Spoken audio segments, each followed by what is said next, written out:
जब मेरे पूर्व पति रजत ने लीलावती अस्पताल के उस ऑटोमेटिक दरवाजे से अपनी 14 साल की बेटी को बाहों में उठाए हुए भागते हुए दाखिल हुआ और जब उसकी नज़र रिसेप्शन के सोफे पर बैठी मुझ पर पड़ी तो उसके चेहरे पर जो मुस्कान आई वह नफरत से भरी थी।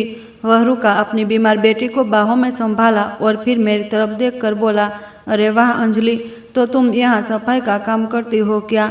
मुझे तो पता था कि तुम्हारा यही हाल होगा।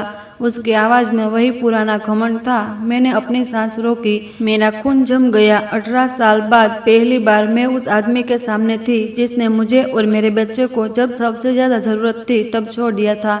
मैंने नीचे की तरफ नहीं देखा, मैंने उसकी आंखों में सीधे देखा।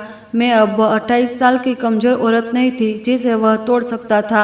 अब मैं 48 की अंजलि वर्मा थी, एक माँ जिसने अकेले दम पर अपने बेटे को दुनिया का सबसे बेहतरीन डॉक्टर बना दिया था। नर्स ने उसकी बेटी को उसकी बाहों से लेकर इमरजेंसी की तरफ भागना शुरू कर दिया। प्रिया का चेहरा पीला पड़ा हुआ था, उसका माथा पसीने से दर्द था, सांस फूली रही थी, लेकिन रजत वहीं खड़ा रहा, मुझे घूरते हुए, जैसे उसे अपनी बीमार बेटी की चिंता से ज़्यादा मुझे नीचा दिखाने की पड़ी हो। बताओ ना अंजलि, उसने कहा और उसकी आवाज़ में जहर घुला था। वह तुम्हारा खराब बेटा कहाँ है? वह जो डाउन सिंड्रोम वाला अभी भी जिंदा है क्या? या फिर प्रकृति ने वह काम कर दिया जो तुम्हें 18 साल पहले कर देना चाहिए था? रिसेप्शन में बैठे कुछ लोगों ने सिर उठाया, कुछ ने हमारी तरफ देखा। उसके शब्द इतने क्रूर थे कि लोग सदमे में थे। मैंने धीरे से वह पुरानी पत्रिका बंद की जो मैं पढ़ रही थी, उसे अपनी गोद में रखा और फिर शांति से रजत की आंखों में देखा। मुझे गुस्सा नहीं आया, मुझे दुख नहीं हुआ, मुझे बस एक बात पता थी, यह आदमी अपनी जिंदगी का सबसे बड़ा सबक सीखने वाला था। लेकिन इससे पहले कि मैं आपको बताऊं कि उस दिन उस अस्पताल में क्या हुआ, मुझे आपको 18 साल पीछे ले जाना होगा। आपको उस अंजलि को दिखाना होगा जो कमज़ोर थी, जो टूटी हुई थी, जो अकेले थी। आपको दिखाना होगा कि कैसे एक माँ ने अपनी पूरी दुनिया को अपने बेटे के इर्द गिर्द बनाया, कैसे उसने उस बच्चे को पाला जिसे उसके पिता ने खराब कहकर छोड़ दिया था। मेरा नाम अंजलि वर्मा है, मैं मुंबई के मलाड ईस्ट इलाके में रहती हूँ। साईं श्रद्धा कनेक्टिव हाउसिंग सोसाइटी में एक छोटे से 1 BHK फ्लैट में जो तीसरी मंजिल पर है। मेरी उम्र 48 साल है। मैं लीलावती हॉस्पिटल बांद्रा वेस्ट में मेडिकल रिकॉर्ड कोऑर्डिनेटर के तौर पर काम करती हूँ। मेरा काम है मरीजों की फाइलें व्यवस्थित रखना, डॉक्टर को जरूरी रिकॉर्ड देना और सारे मेडिकल डॉक्यूमेंट को सिस्टम में सही तरीके से दर्ज करना। यह काम साधारण लग सकता है, लेकिन मेरे लिए यह बहुत मायने रखता है, क्योंकि यह वही अस्पताल है जहां मेरा बेटा doctor Aditya Verma paediatric cardiology department में चीफ के तौर पर काम करता है। हाँ, आपने सही सुना, मेरा बेटा, जिसे उसके पिता ने खराब, डिफेक्टिव, बेकार कहा था, आज इस अस्पताल का सबसे सम्मानित डॉक्टर है। लेकिन मैं अपनी कहानी को शुरू से शुरू करती हूँ। मेरी सुबह 5:30 बजे शुरू होती है। मैं उठती हूँ, नहाती हूँ, फिर किचन में चली जाती हूँ और चाय बनाती हूँ। हमारे फ्लैट की खिड़की से मलाड के रेलवे ट्रैक दिखते थे। सुबह सुबह लोकल ट्रेन की आवाज़ें सुनाई देती है, लोगों की भाग दौड़, चाय वालों की आवाज़ें, ऑटो रिक्शा के हॉर्न। यह मुंबई है, यह शहर कभी नहीं सोता। मैं अपनी चाय के साथ छोटी सी बालकनी में खड़ी होती हूँ और सोचती हूँ कि कितना कुछ बदल गया है। कभी मेरे पास कुछ नहीं था, कभी मैं सिर्फ जीवित रहने के लिए संघर्ष कर रही थी। आज मेरे पास अपना घर है, अपनी नौकरी है और सबसे महत्वपूर्ण, मेरे पास मेरा बेटा है जो मेरी पूरी दुनिया है। आदित्य आमतौर पर सुबह 6 बजे उठता है। वह अपनी कसरत करता है, नहाता है, फिर हम दोनों साथ में नाश्ता करते हैं, कभी पोहा, कभी उपमा, कभी पराठे। वह मुझे अपना अस्पताल के मामलों के बारे में बताता है, कौन सा बच्चा ठीक हो रहा है, किस सर्जरी में सफलता मिली, किस रिसर्च पेपर पर वह काम कर रहा है, और मैं उसे गर्व से देखती हूँ, यह जानते हुए कि यह वही बच्चा है जिसे डॉक्टर ने कहा था कि शायद कभी ठीक से बोल भी नहीं पाएगा। आज वह मेडिकल कॉन्फ्रेंस में स्पीच देता है, आज वह बच्चों की जान बचाता है। मैं अपना टिफिन पैक करती हूँ, रोटी, सब्जी, दही, और फिर 7 बजे घर से निकल जाती हूँ। मैं पैदल सोसाइटी के गेट तक जाती हूँ, फिर ऑटो रिक्शा पकड़ती हूँ जो मुझे मलाड स्टेशन तक छोड़ता है। वहाँ से मैं वेस्टर्न लाइन की लोकल पकड़ती हूँ, महिला डिब्बे में जहाँ भीड़ होती है, लेकिन एक अजीब सी सुरक्षा भी होती है। औरतें एक दूसरे से बात करती है, हंसती है, अपनी तकलीफें साझा करती है। कभी कभी मैं सोचती हूँ कि कितनी औरतें इस डिब्बे में ऐसी होगी जो अपने परिवार की रीढ़ है, जो चुपचाप हर दिन संघर्ष करती है। बांद्रा पहुंचने में 40 मिनट लगते हैं। फिर मैं बस पकड़ती हूँ या कभी कभी पैदल ही चली जाती हूँ अस्पताल तक। मेरी ड्यूटी 8:30 बजे शुरू होती है। मेरा बेटा आदित्य, डॉक्टर आदित्य वर्मा, 26 साल का है। यह लंबा सांवला है। उसके चेहरे पर डाउन सिंड्रोम की विशेषताएं है। थोड़ी चपटी नाक, थोड़ी छोटी आंखें जो बादाम की तरह तिरछी है, जीभ थोड़ी बाहर की तरफ, लेकिन वह अब अपनी सफेद कोट पहनता है, अपनी गर्दन में स्टेथोस्कोप लगाता है और अपने रजिस्टर्ड डॉक्टर का बैज लगाता है तो लोग उसे सिर्फ एक चीज के रूप में देखते हैं, एक शानदार डॉक्टर। उसकी मुस्कान इतनी प्यारी है कि बच्चे उसे देखते ही शांत हो जाते हैं। उसका धैर्य इतना है कि सबसे मुश्किल माता पिता भी उसकी बात मान लेते हैं। और उसका दिमाग एक कंप्यूटर से भी तेज है। उसे हजारों मेडिकल केस याद है, हर दवा का नाम, हर बीमारी का इलाज। लेकिन यह सब इतना आसान नहीं था, बिल्कुल भी नहीं। 18 साल पहले जब आदित्य पैदा हुआ था, मैं 26 साल की थी। मैं जोगेश्वरी वेस्ट में एक डेंटल क्लिनिक में रिसेप्शनिस्ट के तौर पर काम करती थी। मेरी शादी रजत मल्होत्रा से हुई थी, जो एक इम्पोर्ट एक्सपर्ट बिजनेसमैन था। उसका अंधेरी में एक छोटा सा ऑफिस था जहां वह इलेक्ट्रॉनिक का व्यापार करता था। हमारी शादी को 2 साल हो गए थे और हम खुश थे, या कम से कम मैं ऐसा सोचती थी। रजत महत्वाकांक्षी थे, हमेशा बड़ी बड़ी बातें करना था, बड़े सपने देखना था। मुझे लगता था कि वह एक अच्छा पति है, एक अच्छा पिता बनेगा। गर्भावस्था की खबर हमें गणेश चतुर्थी के दिन मिली थी। मुझे याद है उस दिन की गर्मी, उस दिन की खुशी। रजत ने मुझे हवा में उठाया था, खुशी से चिल्लाया था, मैं पिता बनने वाला हूँ। हमसे उस श्याम मंदिर में प्रसाद चढ़ाया था। भगवान ने गणेश से प्रार्थना की थी कि हमारा बच्चा स्वस्थ हो, खुश रहे। लेकिन भगवान की अपनी योजना थी। गर्भावस्था के 8वें महीने में जब मैं अपने रूटीन अल्ट्रासाउंड के लिए गई थी, डॉक्टर ने कुछ संकेत देखे। उन्होंने मुझे एक स्पेशलिस्ट के पास भेजा। वहाँ उस ठंडे सफ़ेद कमरे में डॉक्टर ने हमें बताया, आपके बच्चे में डाउन सिंड्रोम के लक्षण है। यह पक्का नहीं है, लेकिन तैयार रहिए। मुझे लगा जैसे जमीन मेरे पैरों के नीचे से खिसक गई। मैंने रजत की तरफ देखा, उसके हाथ में अपना हाथ डाला।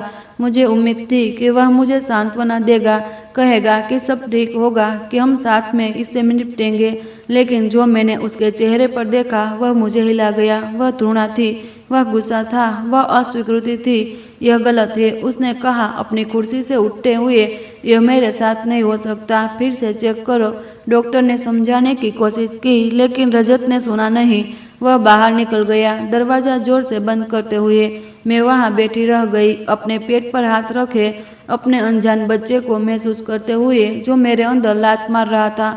और मैंने रो दिया। मुझे डर नहीं था डाउन सिंड्रोम से, मुझे डर था अपने पति की प्रतिक्रिया से, जो अब आप समझ गए होंगे कि मेरी कहानी कैसे शुरू हुई। लेकिन रुकिए, अगर यह कहानी आपको छू रही है, अगर आप जानना चाहते हैं कि आगे क्या हुआ, तो कृपया इस वीडियो को लाइक कर दीजिए। कमेंट में मुझे बताइए कि आप किस शहर से, और अगर आपने कभी ऐसी स्थिति का सामना किया है जहां किसी ने आपको या आपके बच्चे को कमतर आंका है।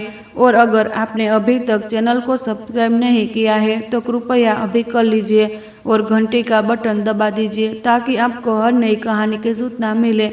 आदित्य का जन्म एक मंगलवार की सुबह हुआ था। दिसंबर का महीना था। मुंबई में हल्की ठंड थी। मैं जोगेश्वरी के एक छोटे से सरकारी अस्पताल में थी, क्योंकि हमारे पास प्राइवेट अस्पताल का खर्च नहीं था। डिलीवरी नॉर्मल थी, लेकिन दर्दनाक। 9 घंटे की लेबर के बाद जब मैंने अपने बच्चे को पहली आवाज़ सुनी, मुझे लगा मेरा दिल फट जाएगा खुशी से। नर्स ने उसे साफ किया और मेरी बाहों में रखा। वह छोटा सा था, गुलाबी, और उसकी आंखें बंद थी। मैंने उसके माथे को चूमा और कहा, हेलो मेरे बच्चे, माँ तुझसे बहुत प्यार करती है। लेकिन जब मैंने रजत की तरफ देखा, उम्मीद करते हुए कि वह भी खुशी को महसूस करेगा, मैंने जो देखा वह मेरे दिल को तोड़ गया। उसके चेहरे पर घृणा थी। वह आदित्य को ऐसे देख रहा था जैसे वह कोई गंदी चीज हो। डॉक्टर ने धीरे से कहा, आपके बेटे में डाउन सिंड्रोम के लक्षण है। हम कंफर्म करने के लिए टेस्ट करेंगे, लेकिन शारीरिक विशेषताएं साफ है। रजत ने एक कदम पीछे लिया, जैसे मेरा छूना उसे जला देगा। मैं इससे नहीं पालूंगा, उसने कहा, और उसकी आवाज़ बर्फ की तरह ठंडी थी। यह मेरा बेटा नहीं है। मैंने कहा, रजत प्लीज़, यह हमारा बच्चा है, और उसे हमारी ज़रूरत है। मुझे एक नॉर्मल बच्चा चाहिए था अंजलि, उसने कहा, और उसकी आवाज़ में कोई दया नहीं थी। यह उसके आदित्य की तरफ इशारा किया। यह डिफेक्टिव है, यह एक गलती है। मैंने साफ कहा था कि मुझे किस तरह का बेटा चाहिए और यह वह नहीं है। मैं रोना चाहती थी, चिल्लाना चाहती थी, लेकिन मैं बहुत कमज़ोर थी, बहुत थकी हुई थी। मैंने बस इतना कहा, अगर तुम अपने बेटे से प्यार नहीं कर सकते तो चले जाओ, यहाँ से निकल जाओ। और वह चला गया। वह उस डिलीवरी रूम से बाहर चला गया, उस अस्पताल से बाहर और हमारी ज़िंदगी से बाहर।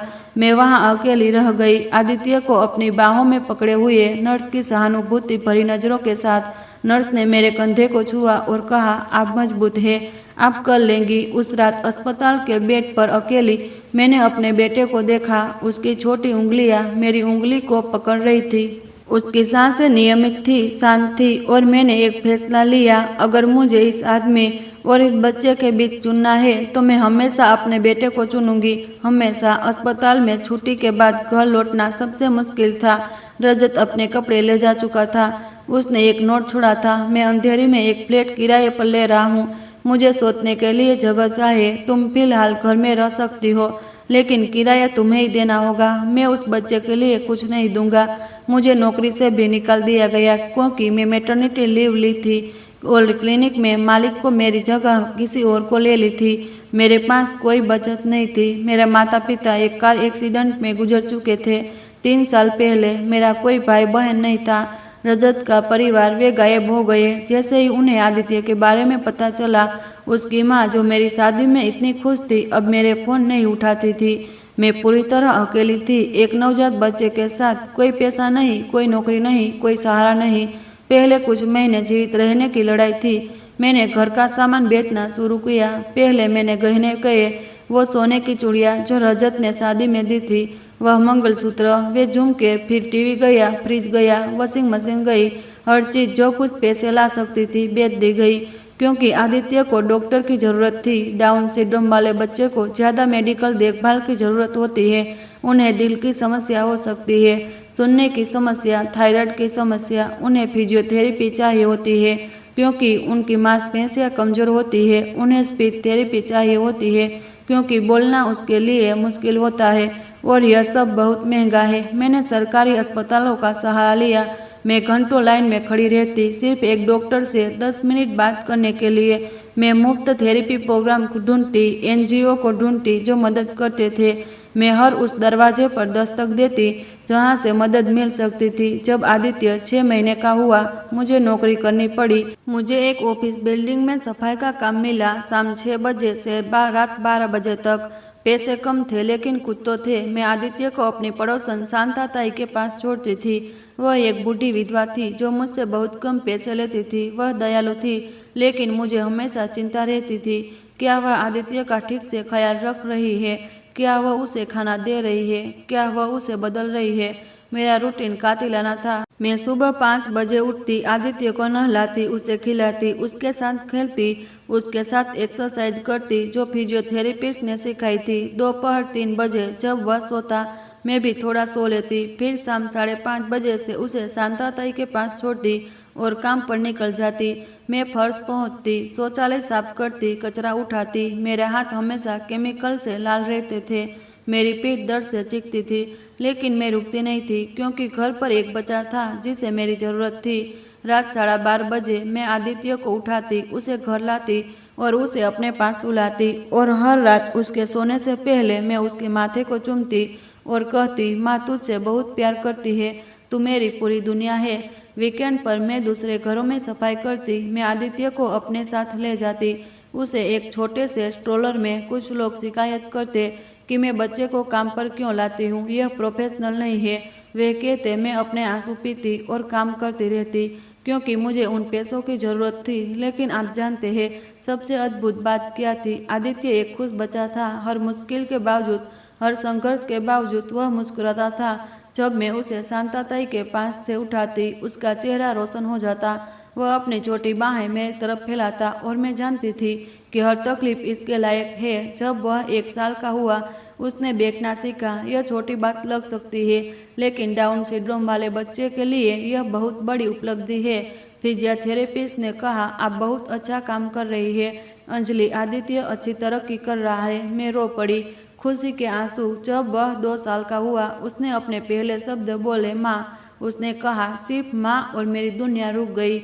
मैंने उसे उठाया, उसे घुमाया, उसे चूमा। हाँ बेटा, मैं तेरी माँ हूँ। तूने बोला, तूने बोल दिया। मैंने अपने फ़ोन से वह पल रिकॉर्ड किया। वह वीडियो आज भी मेरे पास है। उस छोटे बच्चे ने माँ कहा और उसकी आवाज़ में इतना प्यार था। उस समय के आसपास मुझे डॉक्टर कविता नायर मिली। वह एक पीडियाट्रिक डेवलपमेंट स्पेशलिस्ट थी जो जोगेश्वरी के सरकारी अस्पताल में कंसल्ट करती थी। उन्होंने आदित्य को देखा और प्रभावित हुई। आप उसके साथ घर पर क्या करती है? उन्होंने पूछा। मैंने बताया, फिजियोथेरेपी, एक्सरसाइज, स्पीच प्रैक्टिस, किताबें पढ़ना, भले ही वह छोटा हो, अलग अलग संगीत सुनाना, रंग सिखाना, स्ट्रक्चर दिखाना। डॉक्टर नायर मुस्कुराई। ऐसे ही करती रही। आदित्य में बहुत संभावना है। डाउन सिंड्रोम वाले बच्चे बहुत कुछ हासिल कर सकते हैं, खासकर जब उनके साथ बचपन से मेहनत की जाए। उन शब्दों ने मुझे हवा दी। मैं पुस्तकालय जाने लगी, मुंबई पब्लिक लाइब्रेरी, और घंटों बैठी रहती, बच्चों के विकास के बारे में पढ़ती, शिक्षा के तरीके के बारे में, स्पेशल एजुकेशन के बारे में। मैं नोट्स बनाती, मैं सीखती। मैं अपने बेटे के लिए सबसे अच्छी माँ बनने वाली थी, भले ही मुझे रात रात भर पढ़ना पड़े। जब आदित्य 3 साल का हुआ, मुझे उसके लिए स्कूल ढूंढना था। यह सबसे बड़ी चुनौती थी। प्राइवेट स्कूल बहुत महंगे थे और उनमें स्पेशल एजुकेशन की सुविधा नहीं थी। सरकारी स्कूल डाउन सिंड्रोम वाले बच्चे को लेने के लिए तैयार नहीं थे। मैंने दर्जनों दरवाजे खटखटाए। कुछ प्रिंसिपल ईमानदार थे और कहा कि उन्हें पता नहीं कि स्पेशल बच्चों के साथ कैसे डील करना है। कुछ ने सिर्फ बहाने बनाए। फिर मुझे प्रिंसिपल प्रीति शर्मा मिली, एक छोटे से प्राइमरी स्कूल की जो अंधेरी वेस्ट में था। उन्होंने मेरी कहानी सुनी। आदित्य को अपने ऑफिस में खिलौने के साथ खेलते देखा और कहा, हम आपके बेटे को यहाँ लेंगे। हमारे पास डाउन सिंड्रोम का अनुभव नहीं है, लेकिन हम साथ मिलकर सीखेंगे। मैं वहीं रो पड़ी, आभार से, राहत से। प्रिंसिपल प्रीति ने अपनी बात रखी। उन्होंने पढ़ाई की, टीचर्स को ट्रेनिंग दी, मटेरियल तैयार किया और आदित्य उस स्कूल में खिल गया। हाँ, कुछ बच्चों ने बुरी टिप्पणियां की, कुछ माता पिता ने शिकायत की कि वहाँ क्यों है, लेकिन स्कूल मजबूती से खड़ा रहा और फिर स्कूल में कुछ असाधारण दिखने लगा। आदित्य की याददाश्त अविश्वसनीय थी। 4 साल की उम्र में वह पूरी किताबें सुनने के बाद दोहरा सकता था। 5 साल की उम्र में उसे भारत के सभी राज्यों के नाम, राजधानियां, झंडे याद थे। साइंस टीचर चौंक गई जब उन्होंने देखा कि आदित्य ने पानी के चक्र को डिटेल में समझाया, जो उसकी उम्र के बच्चे आमतौर पर नहीं समझते। यह तब था जब प्रिंसिपल प्रीति ने मुझे एक मीटिंग के लिए बुलाया। अंजलि, उन्होंने कहा, आपके बेटे में हाई एबिलिटी है, वह गिफ्टेड है। मैं कंफ्यूज हो गई। कैसे? उसे तो डाउन सिंड्रोम है। यह दुर्लभ है लेकिन संभव है, उन्होंने समझाया। इसे डबल एक्सेप्शनलिटी कहते हैं। आदित्य ने जेनेटिक कंडीशन है जो कुछ चीज़ों को प्रभावित करती है, लेकिन साथ ही उसमें औसत है, बहुत ऊपर की बुद्धि है, खासकर याददाश्त, लॉजिक और साइंस में रुचि के मामले में। उसे खुलासे ने पूरी तरह से बदल दिया कि मैं आदित्य के भविष्य को कैसे देखती थी।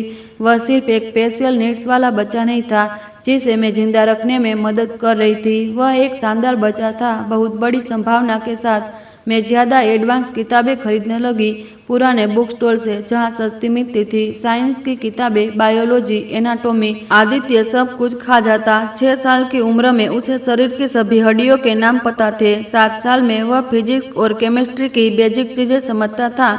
8 साल की उम्र में उसने कहा, माँ, मैं डॉक्टर बनना चाहता हूँ, मैं लोगों की मदद करना चाहता हूँ। मैंने उस छोटे बच्चे को देखा, डाउन सिंड्रोम की विशेषताओं के साथ, उसके बोलने में थोड़ी तकलीफ के साथ, और मैंने एक विशालकाय देखा। मैंने एक बच्चे को देखा जो किसी चीज़ से अपने को परिभाषित नहीं होने देता। प्राइमरी स्कूल में आगे बढ़ता एक और एक चुनौती थी। बहुत सारे टीचर आदित्य को कम आते थे। पहले हफ्तों में मैथ्स टीचर ने मुझे बताया, मिसेज अंजलि, मुझे लगता है आदित्य को स्पेशल स्कूल में होना चाहिए, वो ग्रुप के साथ नहीं चल पाएगा। मैंने गहरी सांस ली। टीचर, क्या आपने उसे कोई टेस्ट दिया? नहीं, लेकिन उसकी कंडीशन को देखते हुए तो उसे टेस्ट दीजिए जो वह सच में जानता है, उसका मूल्यांकन कीजिए, फिर हम बात करेंगे। उन्होंने टेस्ट दिया और लगभग कुर्सी से गिर गई जब आदित्य ने सभी सवालों के जवाब सही दिए। वे सवाल 2 साल बड़े बच्चों के लिए थे। उसने न सिर्फ सही किए बल्कि समस्याओं को हल करने के अलग तरीके बताए। उस दिन के बाद से टीचर्स ने आदित्य को अलग नज़रों से देखना शुरू किया, तरस से नहीं बल्कि सम्मान से। कुछ अभी भी संदेह करते थे, सोचते थे कि वह वहाँ नहीं होना चाहिए, लेकिन ज़्यादातर ने मेरे बेटे की प्रतिभा को पहचाना। इस बीच मैं पागलों की तरह काम करती रही। मैं बिल्डिंग साफ करती, घरों में काम करती, वीकेंड पर कपड़े धोती, सब कुछ आदित्य की थेरेपी के लिए, उसकी किताबों के लिए, उसकी ज़रूरत के लिए। मैं तेजी से बूढ़ी हो रही थी। 40 से पहले ही मेरे बाल सफ़ेद आ गए। मेरी पीठ लगातार दर्द करती थी। अर्थराइटिस में मेरे हाथ सूख गए थे। मेरी त्वचा थकान से बेजान हो गई थी। लेकिन हर बार जब मैं आदित्य को एक नई किताब के साथ देखती, उसकी आंखें उत्सुकता से चमकती हुई, उस मुस्कान के साथ मेरे कोई नई वैज्ञानिक खोज बताते हुए, मैं जानती थी कि यह सब इसके लायक था। और रजत, वह हमारी जिंदगी से पूरी तरह गायब हो गया। एक भी जन्मदिन पर फोन नहीं आया, एक भी क्रिसमस गिफ्ट नहीं भेजा। उसे कोई फर्क नहीं पड़ा कि उसका बेटा जिंदा है या मरा। हमारे लिए, हम उसके लिए उस दिन मर गए जब आदित्य पैदा हुआ। मुझे पता चला कि उसने फिर से शादी कर ली थी, एक छोटी सुंदर औरत से, काव्या नाम की। उनकी एक बेटी हुई, प्रिया। वह सोशल मीडिया पर अपनी परफेक्ट फैमिली की तस्वीरें पोस्ट करता था। मैं झूठ नहीं बोलूंगी, दर्द होता था। यह देखना दर्दनाक था कि वह आगे बढ़ गया। वह जिंदगी बना ली जो वह चाहता था, जबकि मैं अकेले संघर्ष कर रही थी। लेकिन मैंने उस दर्द को मुझे खा न जाने दिया। मैंने पास करने के लिए ज़्यादा महत्वपूर्ण चीज़ें थी, आदित्य की देखभाल करना और उसे अपने सपने पूरे करने में मदद करना। जब आदित्य 10 साल का हुआ, स्कूल ने मुझे फिर से बुलाया। आदित्य अपनी क्लास से बहुत आगे है, प्रिंसिपल ने समझाया। वह पूरे प्राइमरी स्कूल का सिलेबस पहले ही खत्म कर चुका है। हमें उसके लिए बड़ी चुनौतियां सोचनी होगी। इस तरह 10 साल की उम्र में कि आदित्य ने 2 साल स्किप किए और सीधे सेकेंडरी स्कूल में चला गया। वह क्लास में सबसे छोटा था, सबसे अलग था, लेकिन सबसे होशियार भी था। दूसरे बच्चों ने पहले हैरान रह गए। कुछ ने उसे बुली की, उसे भयानक चीज़ें कही। लेकिन जब उन्हें एहसास हुआ कि आदित्य किसी भी टीचर से बेहतर समझा सकता है, कि वह मुश्किल परीक्षाओं में सबकी मदद करता है, तो वह क्लास का हीरो बन गया। हाई स्कूल में आदित्य का एक स्पष्ट लक्ष्य था, मेडिकल कॉलेज में दाखिला। वह एक अनुशासन के साथ पढ़ता था जो मैंने किसी किशोर में नहीं देखा था। वह सुबह 5 बजे उठता, 7 बजे तक पढ़ता, स्कूल जाता, शाम 6 बजे वापस आता और रात 11 बजे तक पढ़ता रहता। वीकेंड पर वह पुस्तकालय में पूरा दिन बिताता। मैं उसे आराम करने और दोस्तों के साथ बाहर जाने, सामान्य किशोरों की चीज़ें करने के लिए मनाने की कोशिश करती। लेकिन वह उन दृढ़ आंखों से मुझे देखता और कहता, माँ, मुझे साबित करना है कि मैं कर सकता हूँ। मुझे सबको दिखाना है कि डाउन सिंड्रोम मुझे परिभाषित नहीं करता। यूनिवर्सिटी की प्रवेश परीक्षा एक लड़ाई थी, ना कि इसलिए कि आदित्य अकादमिक रूप से सक्षम नहीं था, वह पूरी तरह से सक्षम था, बल्कि इसलिए कि दुनिया अभी डाउन सिंड्रोम वाले डॉक्टर को स्वीकार करने के लिए तैयार नहीं थे।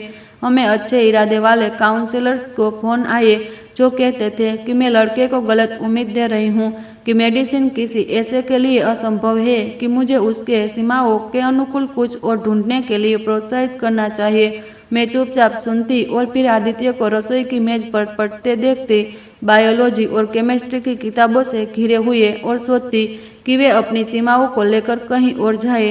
परीक्षा के दिन मैं उसे यूनिवर्सिटी की गेट तक ले गई। वह घबराया हुआ था, ठंडा पसीना आ रहा था, लेकिन दृढ़ था। मैं कर सकता हूँ माँ, उसने कहा, खुद से ज्यादा मुझसे।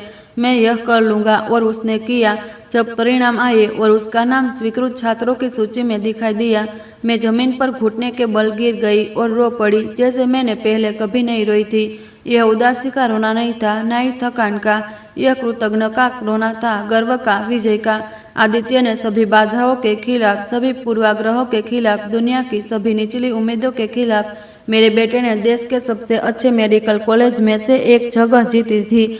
मेडिकल कॉलेज में प्रवेश करना एक और ब्रह्मांड की चुनौतियां लेकर आया। ज्यादातर सहपाठी अमीर परिवारों के बच्चे थे जो महंगे प्राइवेट स्कूलों से आए थे, लेकिन उनके माता पिता डॉक्टर या व्यापारी थे।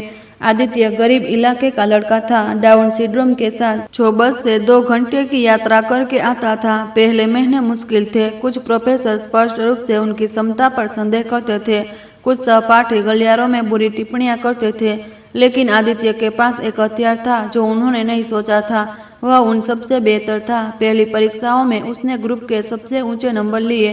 प्रस्तुतियों में उसने इतना गहरा ज्ञान दिखाया कि डॉक्टर भी चौंक जाते। क्लिनिकल केस डिस्कस में वह हमेशा सही डायग्नोसिस देने वाला पहला होता। 1 साल में वह डाउन सिंड्रोम वाले लड़के से क्लास के जीनियस बन गया। वही सहपाठी जो पहले मजाक उड़ाते थे अब वह उससे पढ़ने में मदद मांगते, वही प्रोफेसर जो संदेह करते थे अब उसे रिसर्च प्रोजेक्ट में आमंत्रित करते। मैं अभी भी उसके खर्चों में मदद के लिए कड़ी मेहनत कर रही थी। यूनिवर्सिटी सार्वजनिक थी लेकिन किताबों, सामग्री, यात्रा का खर्च था। आदित्य को स्कॉलरशिप मिली थी लेकिन फिर भी हम तंग थे। मैं साफ सफाई करती, बुजुर्गों की देखभाल करती, कोई भी ईमानदार काम जो मिलता। मेरा शरीर अब 20 साल पहले की गति को नहीं झेल पा रहा था। भारी सफाई से अथोराइटिस के कारण मेरे हाथ हमेशा सूजे रहते थे। मेरी पीठ मुझे मार रही थी। मैं दर्द की गोलियों को रोज लेती थी सिर्फ काम करने के लिए, लेकिन अपने बेटे को सफेद कोट में गले में स्टेथोस्कोप लटकाए देखना कोई भी दर्द इसके लायक नहीं था। तीसरे साल में आदित्य ने पीडियाट्रिक कार्डियोलॉजी में स्पेशलाइजर करने का फैसला किया। मैंने बच्चों की देखभाल करना चाहता हूँ माँ, उसने समझाया, खासकर जन्मजात हृदय रोग वाले। मैं चाहता हूँ कि वे जाने के कुछ भी बन सकते हैं, कोई भी डायग्नोसिस हो। वह लीलावती हॉस्पिटल बांद्रा में अपनी प्रैक्टिस करने लगा, मुंबई का सबसे प्रतिष्ठित अस्पताल। वह आखिरी साल में था जब उन्होंने उसे वहीं पीडियाट्रिक कार्डियोलॉजी में रेजिडेंस करने के प्रस्ताव दिए। यह राज्य का सबसे अच्छा रेजिडेंसी प्रोग्राम है, उसने मुझे उत्साह से बताया। अगर मैं यहाँ आ जाता हूँ तो मैं ठीक वही स्पेशलाइजेशन कर पाऊंगा जो मैं चाहता हूँ। उसने रेजिडेंसी परीक्षा में पहली रैंक हासिल की। 200 से ज्यादा उम्मीदवारों ने पहली रैंक। यह बच्चा जिसे उसके पिता ने डाउन सिंड्रोम के कारण ठुकरा दिया था अब अस्पताल का सबसे शानदार रेजिडेंट डॉक्टर था। जब उसने अपना कोड प्राप्त किया, नाम खड़ा हुआ, doctor Aditya Verma, paediatric cardiologist resident, में फिर से रो पड़ी। 24 साल का संघर्ष, त्याग, नींद की रातें, कठिन काम, सब कुछ इसके लायक था। मेरा बेटा डॉक्टर बन गया था और वह कोई साधारण डॉक्टर नहीं था। रेजिडेंसी के सिर्फ 2 साल में वह अस्पताल के सबसे प्रतिभाशाली दिमागों में से एक के रूप में पहचाना जाने लगा। उसने महत्वपूर्ण वैज्ञानिक पत्रिकाओं में लेख प्रकाशित हुए, राष्ट्रीय सम्मेलनों में व्याख्यान दिए। उसे जेनेटिक रिसर्च टीम का हिस्सा बनने के लिए आमंत्रित किया गया। 24 साल की उम्र में उसे पीडियाट्रिक कार्डियोलॉजी में विभाग का चीफ रेजिडेंट बनाया गया। वह लड़का जिसके बारे में दुनिया ने कहा था कि वह कुछ नहीं करेगा, अब 15 डॉक्टरों की टीम का नेतृत्व कर रहा था। अभी उससे बड़े सभी सामान्य, सभी उसे सम्मान और प्रशंसा से देखते हुए। उस समय आदित्य ने मुझे घर खरीदने की जिद की। बहुत हो गया, किराए पर रहना माँ, उसने गंभीरता से कहा। आपने पूरी जिंदगी मेरे लिए काम किया, अब मेरी बारी है आपकी देखभाल करने की। मैंने मना करने की कोशिश की, कहा कि वह बचत करे, अपने भविष्य में निवेश करे, लेकिन आदित्य ने ना नहीं मानी। उसने मलाड ईस्ट में एक साधारण लेकिन आरामदायक घर खरीदा। उसने सजाया और मुझे काम छोड़ने पर मजबूर किया। आपके फर्श पोतने के दिन खत्म हो गए माँ, उसने कहा, मेरे कठोर हाथों को अपने हाथों में लेते हुए। अब आप आराम करेगी, अपनी सेहत का ख्याल रखेंगी, जिंदगी का मजा लेगी। मेरी 50 की उम्र में आदित्य के जन्म के बाद पहली बार मुझे पैसों की चिंता नहीं करनी पड़ी। मुझे सुबह सुबह नहीं उठना पड़ा बस पकड़ने के लिए। मुझे फर्श नहीं रगड़ने पड़े जब पीठ चीखने ना लगे। मैं बस माँ हो सकती थी, बिना माँ पिता, आर्थिक सहारा और थेरेपिस्ट एक साथ होने के। मेरा नया रूटीन बिना अलार्म का जागना था, शांति से नाश्ता करना, पार्क में टहलना, सर्च की हस्तकला कक्षाओं में जाना, साधारण चीजों जो मेरे पास समय नहीं था। आदित्य जोर देता कि मैं नियमित मेडिकल चेकअप करवाऊं, मेरे स्वास्थ्य के हर विवरण का ध्यान रखना जैसे वह अपने मरीजों का रखता था। इस तरह हमने पता लगाया कि मुझे high blood pressure, type 2 diabetes और ऑस्टियोपोरोसिस की जरूरत है। सालों के तनाव और कड़ी मेहनत का नतीजा। आदित्य ने एक पूर्ण उपचार योजना बनाई, सावधानी से सर्वश्रेष्ठ विशेषज्ञों को चुना, व्यक्तिगत रूप से हर रिपोर्ट की समीक्षा की। आपने पूरी जिंदगी मेरी देखभाल की, वह कहता, अब मुझे आपकी देखभाल करने दीजिए। और इस तरह साल बीतते गए। मैं एक संघर्ष भरी जिंदगी से उबर रही थी, वह एक शानदार करियर बना रहा था। आखिरकार हम शांति में थे, आखिरकार हम सांस ले सकते थे बिना अस्तित्व के बोझ के। रजत अतीत का भूत बन रहा था। 18 साल एक शब्द के बिन बीत गए, कोई संकेत नहीं। उस मंगलवार की सुबह लीलावती अस्पताल में उस वक्त में क्यों आदित्य ने मुझे कुछ बीमा के कागजात साइन करने के लिए बुलाया था, जहां उसने मुझे बेनिफिशियरी बनाया था। मैं जल्दी पहुंच गई थी, टोकन ले लिया था और रिसेप्शन के सोफे पर बैठकर इंतजार कर रही थी। एक पुरानी पत्रिका पढ़ रही थी। जब मैंने प्रवेश द्वार पर शोर सुना, एक बूढ़ा आदमी ऑटोमेटिक दरवाजे से भागता हुआ अंदर आया। एक किशोरी लड़की को बाहों में उठाए हुए वह मदद के लिए चिल्ला रहा था। वह बेचैन था। मैंने सिर उठाया और मेरा दिल रुक गया। हालांकि बूढ़ा पतला झुका हुआ, मैंने उस चेहरे को पहचान लिया। वह रजत था। पहले उसने मुझे नहीं देखा। वह इस बात पर केंद्रित था कि लड़की का इलाज हो, लेकिन जब नर्सों ने लड़की को इमरजेंसी में ले जाया, वह मुड़ा और हमारी नजरें मिली। मैंने उसके चेहरे पर झटका देखा, देर से पहचान, और फिर वह मुस्कान जिसे मैं भी अच्छी तरह याद करती थी। वह मेरी तरफ लड़खड़ाते कदमों से चला, स्पष्ट रूप से परेशान, लेकिन उस पुराने अहंकार को बनाए रखने की कोशिश कर रहा था। और फिर उसने वे शब्द कहे, वे क्रूर जहरीले शब्द, और मैंने शांति से जवाब दिया। ठीक उसी समय इमरजेंसी का दरवाजा खुला। आदित्य बाहर आया। उसका सफेद कोट बेदाग, चीफ मेडिकल ऑफिसर का बेज उसकी गर्दन में लटका हुआ। उसके पीछे 3 रेजिडेंट जो उसके हर शब्द को नोट कर रहे थे। वह किसी प्रोटोकॉल के बारे में जटिल चिकित्सा शब्दों का उपयोग करते हुए समझा रहा था, उस स्वाभाविक अधिकार के साथ जो उसे आता है, जो जानता है कि वह क्या कर रहा है। रेजिडेंट ध्यान से सुन रहे थे, सवाल पूछ रहे थे, जिनका वह धैर्य और सटीकता के साथ जवाब दे रहा था। आदित्य ने मुझे रिसेप्शन में देखा और उसका चेहरा और उस मुस्कान के रोशन हो गया जो हमेशा मेरा दिल पिघला देता है। उसने रेजिडेंट से माफ़ी मांगी और मेरी तरफ चल पड़ा। माँ, उसने मुझे गले लगाते हुए कहा, देर के लिए माफ़ी। पीडियाट्रिक आईसीयू में एक इमरजेंसी थी और उन्हें मेरे मूल्यांकन की ज़रूरत थी। यह तब था जब उसके रजत को मेरे बगल में खड़ा देखा, मुंह खुला, मुर्दे की तरह पीला। सब ठीक है माँ? आदित्य ने मेरे तनाव को महसूस करते हुए पूछा। यह सज्जन आपको परेशान तो नहीं कर रहे? मैं जवाब देने वाली थी, लेकिन रजत ने पहले ही आगे बढ़ा दिया, कांपती आवाज में। आदित्य, मेरे बेटे ने मुझे बूढ़े आदमी को एक तटस्थ पेशेवर अभिव्यक्ति के साथ देखा। वहाँ कोई पहचान नहीं थी, सिर्फ एक डॉक्टर की स्वचालित विनम्रता जो मरीज के परिवार से बात कर रहा हो। जी हाँ, मैं डॉक्टर आदित्य वर्मा हूँ। उसका अपना टेबलेट निकालते हुए फाइल चेक करने के लिए कहा, क्या आप उस मरीज के परिवार से हैं जो अभी दाखिल हुई है? मैं तुम्हारा पिता हूँ, रजत ने टूटी आवाज में कहा। जो खामोशी आई वह अनंत महसूस हुई। आदित्य ने टेबलेट पर टाइप करना बंद किया और धीरे से सिर उठाया रजत को देखने के लिए। उसका चेहरा तटस्थ रहा, लेकिन मैं अपने बेटे को जानती थी। मैं हर हाव भाव जानती थी। मैं देख सकती थी पुराना दर्द जाग रहा है, लेकिन मैं वह ताकत भी देख सकती थी जो उसने सालों में बनाई थी। नहीं सर, आदित्य ने शांत लेकिन दृढ़ आवाज में कहा, आप मेरे पिता नहीं हैं। मेरे पिता मेरे पैदा होने से पहले मर गए। आप बस वह आदमी है जिसने मेरी माँ और मुझे 18 साल पहले छोड़ दिया, क्योंकि मैं आपके लिए पर्याप्त परफेक्ट नहीं था। रजत पीछे हट गया, जैसे उसे मारा गया हो। बेटा, मैं डॉक्टर वर्मा, आदित्य ने सुधारा, और मैं आपका बेटा नहीं हूँ। अब कृपया मुझे उस मरीज के साथ आपके रिश्ते के बारे में जानना होगा जो अभी दाखिल हुई है, ताकि मैं उसका सही तरीके से इलाज कर सकूं। अभी एक नर्स एक फोल्डर लेकर आई। डॉक्टर वर्मा, मरीज प्रिया 14 साल द्वार और तेज बुखार के साथ दाखिल हुई। पिता ने 6 महीने से जन्मजात हृदय रोग की जानकारी दी। हमें आपके तत्काल मूल्यांकन की जरूरत है। आदित्य ने फोल्डर लिया और पढ़ना शुरू किया। मैंने देखा कि उसका चेहरा कैसे बदला।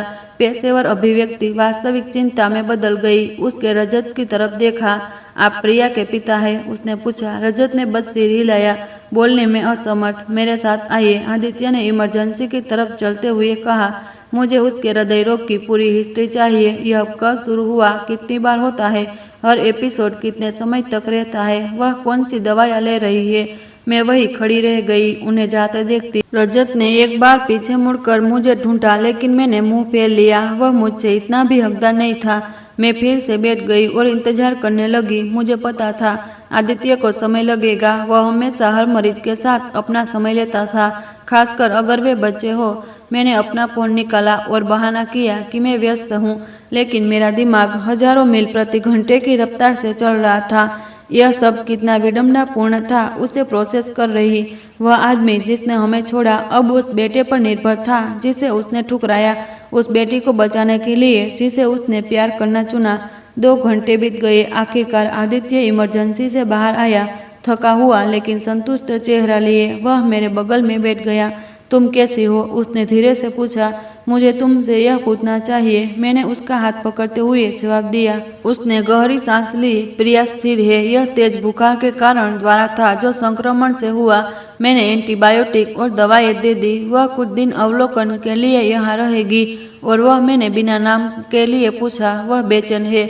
आदित्य ने कहा, उसकी बेटी को गंभीर जन्मजात हृदय रोग है।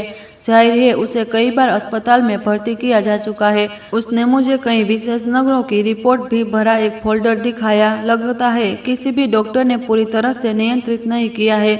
मुझे नहीं पता था मुझे क्या महसूस करना चाहिए। मेरा एक हिस्सा संतुष्टि महसूस करना चाहता था।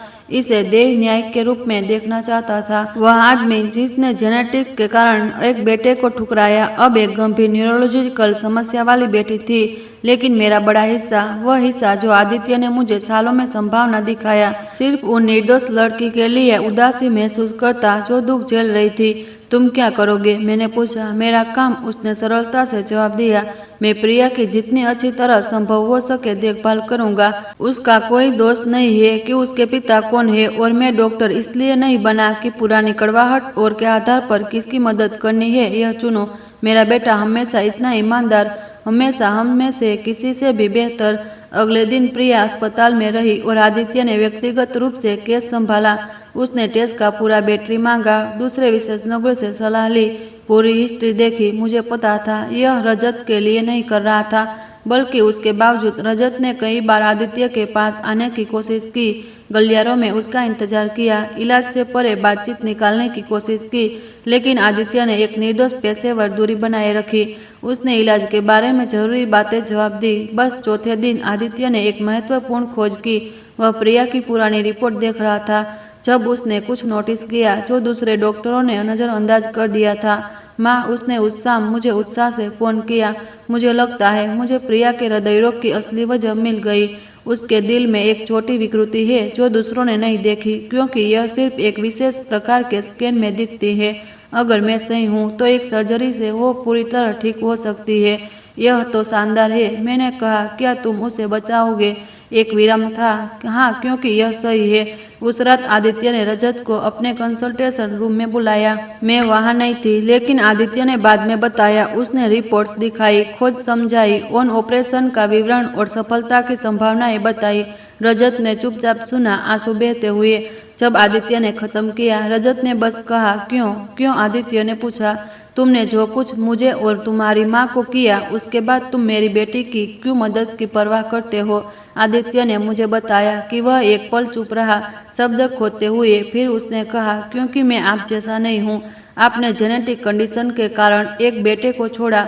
मैं एक मरीज को उसके पिता की वजह से नहीं छोड़ूंगा। प्रिया सबसे अच्छे इलाज की हकदार है और मैं उसे दूंगा, आपके लिए नहीं बल्कि उसके लिए। रजत ने और उसके कहने की कोशिश की, माफ़ी मांगने की, लेकिन आदित्य ने हाथ उठाकर उसे रोका। मिस्टर रजत, मैं समझता हूँ यह मुश्किल है, लेकिन मैं स्पष्ट करना चाहता हूँ कि हमारा रिश्ता इस अस्पताल में आपकी बेटी के इलाज से शुरू होता है और ख़त्म होता है। मुझे आपकी माफ़ी नहीं चाहिए। मुझे नहीं चाहिए कि आप दोबारा जुड़ने की कोशिश करें। मेरे पास एक अद्भुत माँ है जो मेरी पूरी जिंदगी मेरे लिए माँ और पिता दोनों थी। मेरी एक भरपूर और खुश जिंदगी है। आप मेरे डीएनए का हिस्सा है, लेकिन आप मेरी कहानी का हिस्सा नहीं है। मुझे उम्मीद है आप इसका सम्मान करेंगे। प्रिया की सर्जरी अगले हफ्ते के लिए शेड्यूल की गई। आदित्य ऑपरेट नहीं करने वाला था। वह कार्डियोलॉजिस्ट था, कार्डियक सर्जन नहीं, लेकिन वह पूरी टीम का कोऑर्डिनेट करने का और पूरी प्रक्रिया के दौरान मौजूद रहना। सर्जरी के दिन मैं अस्पताल गई, रजत को देखने के लिए नहीं, बल्कि अपने बेटे का साथ देने के लिए। मुझे पता था कि चाहे वह कितना भी प्रोफेशनल क्यों ना हो, यह स्थिति उसे हिला रही थी। मैंने रजत को वेटिंग रूम में अकेला पाया। वह अलग दिख रहा था, ज़्यादा झुका हुआ, ज़्यादा कमजोर, ज़्यादा डरा हुआ। जब उसने मुझे देखा, वह धीरे से खड़ा हुआ। अंजलि, उसने भौराई आवाज़ में कहा, क्या मैं तुमसे बात कर सकता हूँ प्लीज़? मेरे अंदर का हर रेशा उसे पहाड़ में जाने के लिए कह रहा था, पीठ दिखाकर चले जाने के लिए, जैसे उसने 18 साल पहले किया था। लेकिन मुझे याद आया कि आदित्य ने क्या कहा था, उसके जैसा ना होने के बारे में, बेहतर होने के बारे में। मैंने गहरी सांस ली और सिर हिलाया। हम अलग बैठे। उसने अपने कांपते हाथों को देखा। बोलने से पहले, मुझे नहीं पता कहाँ से शुरू करूँ। उसने कहा, माफ़ी मांगना बहुत छोटा लगता है जो मैंने किया। उसके लिए मैंने जवाब नहीं दिया, बस इंतजार किया। जब आदित्य पैदा हुआ, मैं घबरा गया। वो बोलता रहा, मुझे बस डाउन सिंड्रोम दिखाई दे रहा था। अंतर लोग क्या कहेंगे, मैं आगे नहीं देख पा रहा था। और मैं यह स्वीकार करने के लिए बहुत कायर था कि समस्या मुझ में थी, उसमें नहीं। तुम सही कह रहे हो, मैंने कहा। माफ़ी काफ़ी नहीं है, उसने सिर हिलाया रोते हुए। मैंने अपनी ज़िंदगी की सबसे अच्छी चीज़ को कचरे में फेंक दिया। प्रिय के साथ मुझे दूसरा मौका मिला। मैंने सोचा मैं वह पिता बन सकता हूँ जो मैं उसके लिए नहीं था, लेकिन जिंदगी का हास्य बहुत काला है। प्रिया गंभीर हृदय रोग के साथ पैदा हुई और जानते हो मेरी पहली प्रतिक्रिया क्या थी? फिर से घबराहट, फिर से डर। मैं लगभग दोबारा वही गलती कर रहा था, लेकिन तुमने नहीं की। मैंने ठंडे स्वर में कहा, नहीं, क्योंकि मेरी पत्नी ने मुझे नहीं होने दिया। उसने कहा अगर मैं बच्ची को छोड़ता हूँ तो वह मुझे छोड़ देगी, इसलिए मैं रुक गया। मैंने सीखा, मैंने सीमाएं से परे प्यार करना सीखा, लेकिन आदित्य के लिए बहुत देर हो चुकी थी। बहुत देर। मैंने पुष्टि की जब मैंने उसे अपने सफ़ेद कोट में देखा, लोग उसे डॉक्टर कहते हुए, पूरी टीम को कमांड करते हुए। अंजलि, मैं विश्वास नहीं कर सकता। और कैसे? मैंने उसका वाक्य पूरा किया। एक बच्चा जिसे तुमने डिफेक्टिव कहा एक शानदार डॉक्टर बन गया, संघर्ष से, दृढ़ संकल्प से, एक ऐसी माँ से जिसने कभी उस पर संदेह नहीं किया। मैंने कहा, थेरेपी से, उत्तेजना से, गुणवत्ता शिक्षा से, बिना शर्त प्यार से, वह सब कुछ जो तुम देना नहीं चाहते थे। वह रोने लगा, अपना चेहरा ढंकते हुए। मैंने उस टूटे हुए आदमी को देखा और संतुष्टि महसूस नहीं की। वह अब मेरे लिए कुछ नहीं था, ना गुस्सा, ना नफरत, ना बदला लेने की इच्छा, सिर्फ उदासीनता। आदित्य एक अविश्वसनीय आदमी है, मैंने कहा। उसने सैकड़ों बच्चों की जान बचाई। वह शोध प्रकाशित करता है जो बदल रहा है कि दवा इन स्थितियों का इलाज कैसे करती है। उनका सम्मान किया जाता है, प्रशंसा की जाती है, प्यार किया जाता है, और उसने यह सब हासिल किया तुम्हारी वजह से नहीं, बल्कि तुम्हारे बावजूद। रजत ने आंसुओं से भरा चेहरा उठाया। मैं जानता हूँ मैं माफ़ी के लायक नहीं हूँ, मैं उससे बात करने के भी लायक नहीं हूँ, लेकिन मुझे चाहिए कि तुम जानो कि मैं हर दिन पछताता हूँ। हर दिन मैं प्रिया को देखता हूँ और उसके बारे में सोचता हूँ। जो मैंने खोया वह क्या बना मेरे बिना। अच्छा, मैंने खड़ा होते हुए कहा, मुझे उम्मीद है कि वह पछतावा तुम्हारे बाकी जीवन के साथ रहे। मुझे उम्मीद है तुम कभी नहीं भूलोगे कि तुमने एक परफेक्ट बेटे को छोड़ा, क्योंकि तुम अपनी नाक से आगे देखने के लिए बहुत परफेक्ट थे। मैं जानने के लिए मुड़ रही थी जब उसने फिर से बुलाया, अंजलि रुको। मेरी पत्नी ने मुझे 6 महीने पहले छोड़ा। उसने किसी और को जाना, तलाक में सब कुछ ले गई, घर, कार, बचत। मैं एक छोटे से फ्लैट में रहता हूँ, बिलों के लिए मुश्किल से पैसे है। प्रिया का बीमा कैंसिल कर दिया गया क्योंकि मैं भुगतान नहीं कर सका। उसका यहाँ सरकारी योजना के तरह इलाज हो रहा है। मैंने सब कुछ खो दिया। वह तरस की उम्मीद कर रहा था, वह उम्मीद कर रहा था कि मैं उसके लिए कुछ महसूस करूंगी, लेकिन मैंने सिर्फ और खालीपन महसूस की। जानते हैं क्या मज़ेदार है? मैंने कहा, मैंने आदित्य को अपने घर के बिना पाला, 3 नौकरियों के साथ, छत के कमरों में रहते हुए, बेसिक चीज़ें खाते हुए। हमारे पास कुछ नहीं था, लेकिन हमारे पास प्यार था, हमारे पास उद्देश्य था, हमारे पास एक दूसरे थे। तुम्हारे पास सब कुछ था और तुमने खो दिया क्योंकि तुम कभी नहीं जानते थे कि क्या महत्वपूर्ण है। मुझे तुम पर तरस नहीं आता रजत, तुम बिल्कुल वही काट रहे हो जो तुमने बोया। इस बार मैं पीछे मुड़े बिना चली गई। प्रिया की सर्जरी 6 घंटे चली, यह सफल रही। आदित्य थके लेकिन खुशी चेहरे के साथ मुझे खबर देने आया, वह ठीक हो जाएगी। उसने कहा, कार्डियक सर्जन ने विकृति को पूरी तरह से हटा दिया। संभावना है कि उसे फिर से समस्या होगी, 5% से कम। वह सामान्य जीवन जी सकेगी। मैंने अपने बेटे को गले लगाया, गर्व से सीना फूलता महसूस करते हुए। तुमने उसकी जान बचाई, हमने बचाई, उसने सुधारा। मैंने सिर्फ समस्या देखी, पूरी टीम ने मिलकर काम किया। हमेशा इतना विनम्र रहता, क्रेडिट साझा करता। प्रिया को 1 हफ्ते बाद छुट्टी मिली। जिस दिन वह बाहर जा रही थी, रजत ने आदित्य के पास फिर से आने की कोशिश की, अतिशय धन्यवाद देने की, कोई बंधन बनाने की, लेकिन आदित्य ने बस औपचारिक रूप से हाथ मिलाया, लड़की को जल्दी ठीक होने की शुभकामनाएं दी और विदा ली। उतना सरल, बिना नाटक के, बिना क्रूरता के, लेकिन दरवाजा खोले बिना भी। मैंने सोचा कि वही कहानी खत्म हो गई, कि रजत अपनी ठीक हुई बेटी के साथ चला जाएगा और हम अपनी जिंदगी में वापस आएंगे। लेकिन किस्मत के और इरादे थे। 3 महीने बाद मैं घर पर थी जब आदित्य काम से जल्दी आया। उसके चेहरे पर एक अजीब भाव था, ना खुश ना दुखी, आश्चर्य और अविश्वास के बीच कुछ। माँ, मुझे तुमसे कुछ बताना है, उसने सोफे पर बैठते हुए कहा। क्या हुआ? सब ठीक है? रजत ने आज मुझे अस्पताल में ढूंढा। मैं पूरी तनाव में आ गई। क्या वह चाहता है? आदित्य ने सांस ली। उसने कहा, प्रिया शानदार है। सर्जरी के बाद से एक भी एपिसोड नहीं हुआ और वह अस्पताल को डोनेशन देना चाहता है, एक बड़ा डोनेशन। डोनेशन, मैंने उलझन में दोहराया। लेकिन तुमने कहा वह बर्बाद हो गया था। लेकिन जाहिर है उसने एक जमीन बेची जो उसके पास थी, कुछ पारिवारिक विरासत, और वह सारा पैसा अस्पताल में बाल हृदय रोग पर शोध के लिए एक फंड बनाने में दान करना चाहता था। मुझे नहीं पता था क्या कहूँ। यह अप्रत्याशित है और है।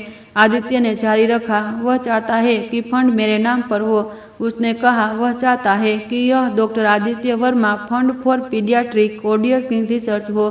क्या तुमने स्वीकार कर लिया? मैंने कहा, मैं इसके बारे में सोचूंगा कि मुझे तुमसे बात करनी थी। हम चुप हो गए। यह प्रोसेस करने के लिए बहुत कुछ था। वह आदमी जिसने हमें छोड़ा अब उस बेटे का नाम अमर करना चाहता था जिसे उसने ठुकराया, एक मेडिकल फंड में। तुम क्या सोचते हो माँ? उसने पूछा। क्या तुम्हें लगता है यह वास्तविक है या बस अपराधबोध सहमति खरीदने की कोशिश कर रहा है? मैंने सोच समझ कर सोचा। मुझे लगता है यह दोनों हो सकते हैं। यह अपराधबोध हो सकता है और फिर भी वास्तविक हो सकता है। सवाल यह है, क्या तुम्हारे लिए अच्छा है या बुरा?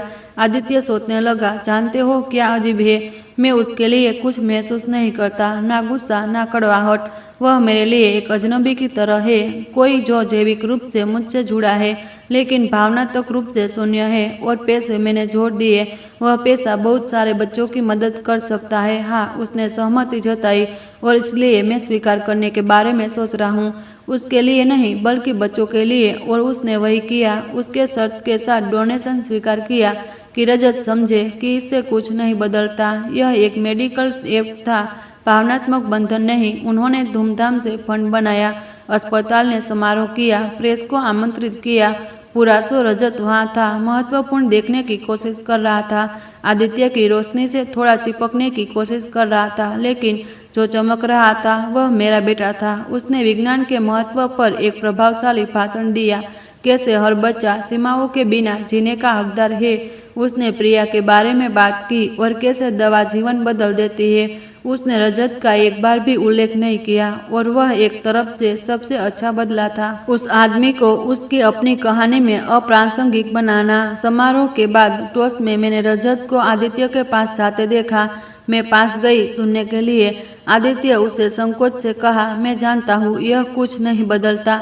मैं जानता हूँ मुझे मांगने का कोई हक नहीं, लेकिन क्या तुम सोचते हो कि कभी शायद हम नहीं? आदित्य ने बीच में काटा। दयालु लेकिन दृढ़, मिस्टर रजत, मैं डोनेशन की सराहना करता हूँ। यह बहुत सी को मदद करेगा, लेकिन बस इतना ही। मेरे पास एक परिवार है। मेरे पास एक माँ है जिसने मेरे लिए सब कुछ त्याग दिया। मेरे दोस्त है, सहकर्मी है। मेरा जीवन भरा हुआ है। कोई खाली जगह नहीं है जो आप भर सके। रजत ने धीरे से सिर हिलाया, हारा हुआ। मैं समझता हूँ, बस मैं चाहता था कि तुम जानो कि अब मैं देख रहा हूँ। मैं देखता हूँ कि मैं कितना गलत था, तुम कितने असाधारण हो। मैं हमेशा असाधारण था, आदित्य ने बिना घमंड के कहा, सिर्फ एक तथ्य की तरह। फर्क यह है कि आप अपने पूर्वग्रहों से आगे नहीं देख सकते थे, लेकिन यह आपकी समस्या है, मेरी नहीं। मुझे उम्मीद है आपने प्रिया के साथ कुछ सीखा है। मुझे उम्मीद है आप उसके लिए वह पिता बनेंगे जो आप मेरे लिए नहीं हो सके। और वह मुड़ा और मेरी तरफ आया, अपना हाथ बढ़ाते हुए। चले माँ, कल मेरी सुबह की ड्यूटी है। हम साथ बाहर निकले, रजत को फिर से पीछे छोड़ते हुए। लेकिन इस बार यह त्याग नहीं था, यह चुनाव था। अतीत को हमारे भविष्य को कड़वा ना करने देने का चुनाव। कार में वापस आते हुए आदित्य ने मुझे देखा और कहा, धन्यवाद माँ। किसके लिए? मैंने पूछा। मुझ पर कभी हार ना मानने के लिए, मुझे कभी कम महसूस ना कराने के लिए, मुझे सिखाने के लिए कि डाउन सिंड्रोम एक विशेषता है, परिभाषा नहीं। मुझे सिखाने के लिए कि संघर्ष और प्यार सब कुछ जीत सकते हैं। मेरी आंखें आंसुओं से भर गई। तुम्हें मुझसे प्यार करने के लिए धन्यवाद देने की जरूरत नहीं है मेरे बेटे। यह सबसे आसान काम था जो मैंने किया। यह आसान नहीं था, उसने कहा। मुझे याद है तुम थकान से मरी हुई घर आती थी। मुझे याद है तुम कम खाती थी ताकि मेरे लिए ज़्यादा बचे। मुझे याद है तुम छुपकर रोती थी। इसमें कुछ भी आसान नहीं था माँ, लेकिन तुमने किया, मैं फिर से करती 1000 बार। मैंने उसका हाथ पकड़ते हुए कहा।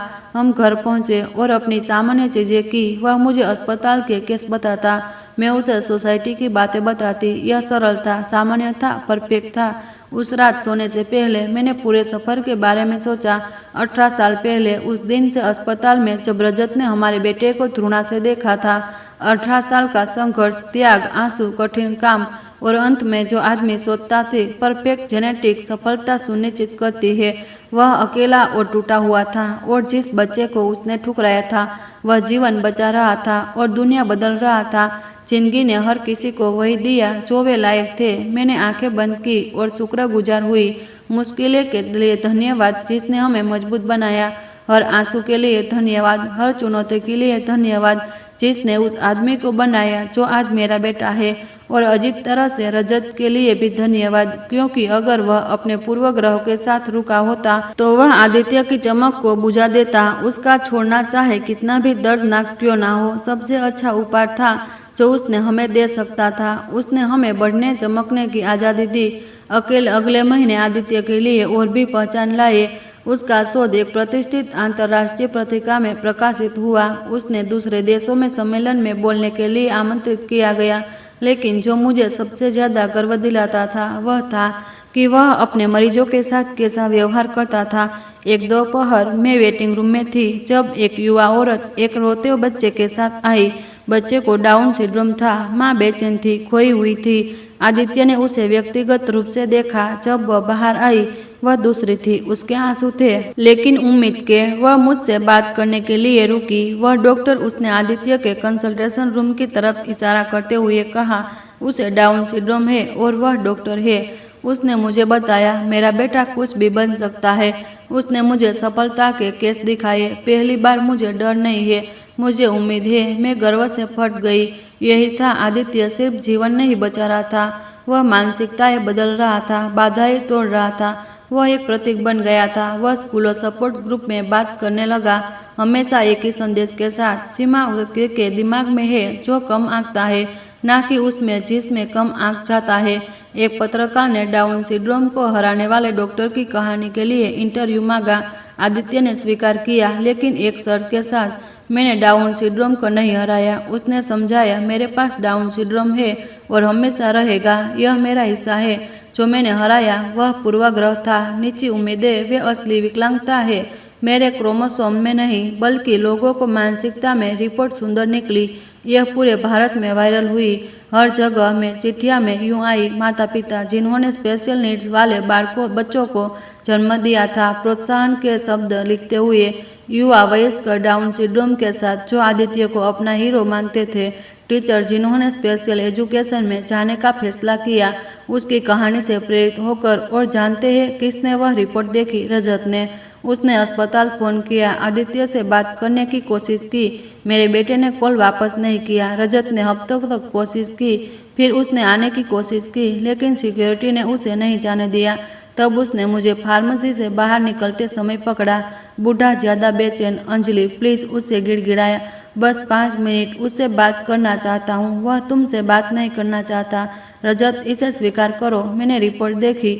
मैंने देखा वह क्या बन गया। मुझे उसे बताने की जरूरत है कि मैं गलत था, कि मुझे अफसोस है। तुमने यह कई बार कहा है, माफी अतीत नहीं बदलती, मैं जानता हूँ।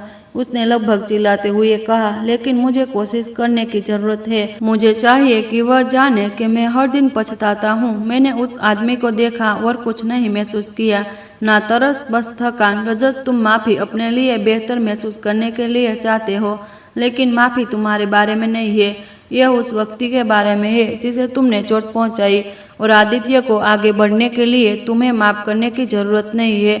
उसने पहले ही यह पार कर लिया। तुम एक भूत हो जिसे उसने पीछे छोड़ने का फैसला किया। और तुम उससे पूछा, क्या तुम मुझे माफ करती हो?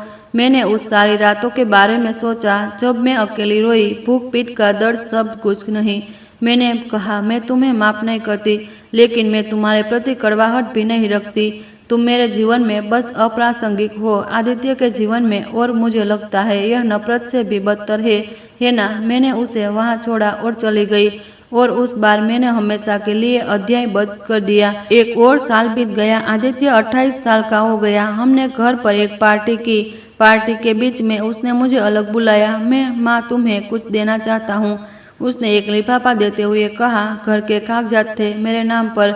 आदित्य तुम्हें यह करने की जरूरत नहीं थी। हाँ थी। उसने बीच में काटा। तुम सुरक्षा की हकदार हो माँ कि तुम्हारे पास हमेशा छत हो। यह घर तुम्हारा है। मैं बच्चे की तरह रोई। 28 साल पहले मैं एक बच्चे के साथ सड़क पर थी। अब मेरे नाम का घर था। और एक बात, उसने मुस्कुराते हुए कहा, मैंने किसी से मुलाकात की। कैसे?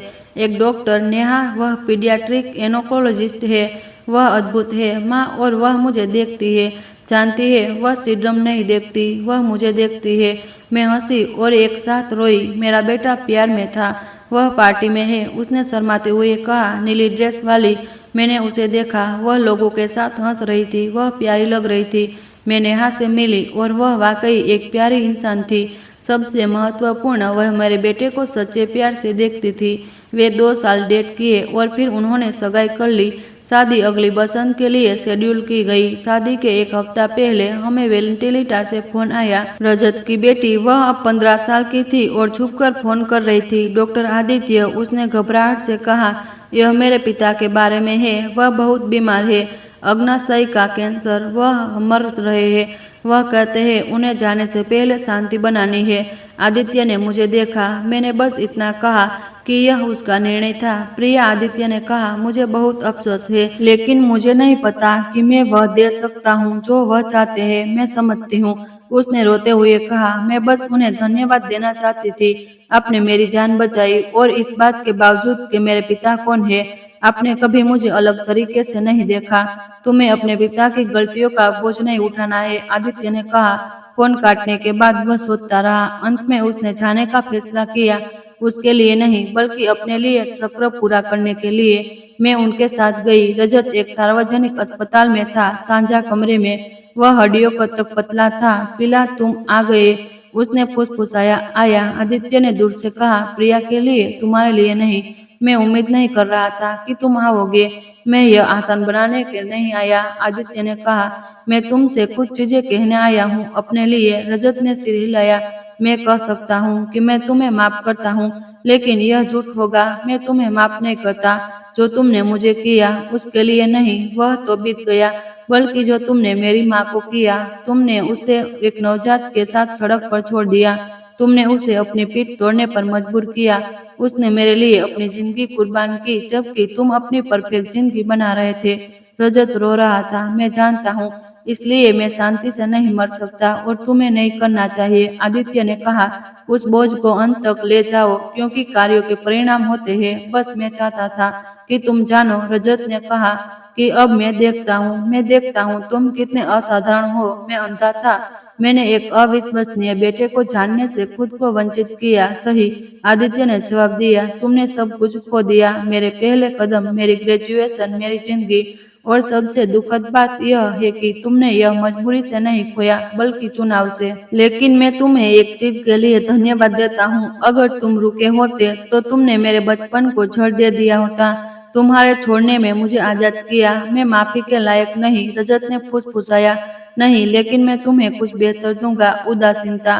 तुम मेरे दिल में अब जगह नहीं लेते, और मैं अपनी जिंदगी खुश जीऊंगा, पीछे मुड़े बिना। ओह, और अगले हफ्ते मेरी शादी है, और अगर मेरे बच्चे होते हैं तो वे सिर्फ एक दादा को जानेंगे, मेरे असली पिता को। हालांकि वह मेरे पैदा होने से पहले मर गए, क्योंकि पिता वही है जो पालता है, और तुम कभी मेरे पिता नहीं है। वह हमसे बाहर आए। गलियारे में आदित्य ने गहरी सांस ली। मैं आजाद हूँ, उसने मुझसे कहा। रजत 3 दिन बाद मर गया। आदित्य ने शिष्टाचार के लिए प्रिया को फूल भेजे, लेकिन अंतिम संस्कार में नहीं गया। शादी का दिन आया। चर्च प्यार से भरा था। नेहा खूबसूरत लग रही थी। जब दूल्हे के आने का समय आया, कोई पिता नहीं था, लेकिन माँ थी। मैं उसके साथ गलियारे में चली।